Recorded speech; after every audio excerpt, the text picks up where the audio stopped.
This is for the chrome meter garnish on the 2015 Mirage.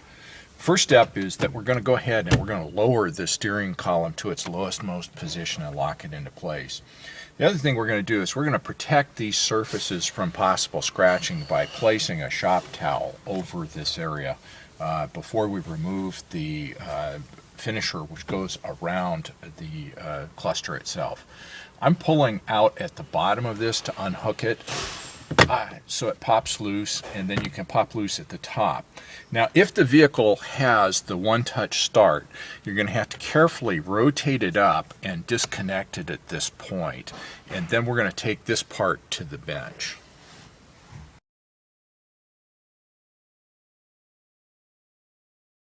Alright, here's the fixture for the chrome meter garnish. One of the first things we're going to do is we're going to make sure that this protective surface is clean. So I'm going to just brush it with a shop towel at this point. And the way that we install this is that we will take the finisher which we removed from the vehicle, and basically the first step is to insert it like this. Now it goes through at its widest point. Okay, and then once we're through here, then we begin locating here. You're going to want to center it between these two ribs, and then the front of this tongue goes all the way down so that it's seated against the front here. So the location is here and here and against the front. Now it fits pretty tightly, so you'll feel that. Now what we have is we have a surface which is available which shows us the rotation like this, and it shows us the relative position that we're going to go. At this point then we'll go ahead and put on the part. Right, for installation, the first step is going to be to create tape flags. So hopefully you're a little bit better at this than I am. The tape on these guys is pretty stiff. There we go. So I'm going to bring it back, in this case about 25 millimeters, so I got something to grab onto there. And again, we're working from the center outward.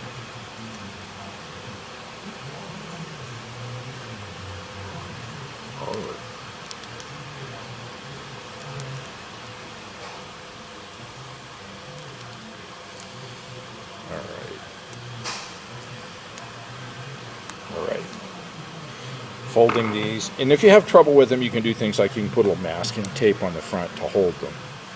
But essentially at this time then, we are locating, like you see, to the edges here, and we're able to position this right in the center like it shows. I'm able to seat it down here at the center, and then I can move my tape out, working as I go, until it's removed and pressed into place. Okay.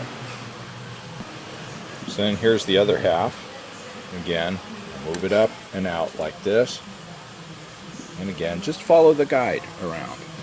So we've got a good gap. Now, again, you're going to want to make sure that you have really good contact here so that it doesn't come loose if there's heat later. Okay.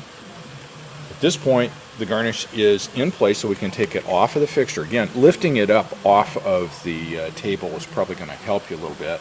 I'm going to carefully move it up like that so it's out. Now it's in place, and we can go back and reassemble it into the vehicle. Assemble back into the vehicle. Now remember, if this does have a one push start, you're going to have to reconnect that here. And you have to remember the rules. You're going to have to go in and make sure that you get a good solid snap when you make the connection with the connector, and then pull back gently to make sure that it's firmly locked into place. Otherwise it'll have problems later. But then you'll go back and you'll realign this. Again, one of the areas here is there's a ridge at the bottom here on the actual combo meter. You want to make sure that you're above that, and it'll snap into place.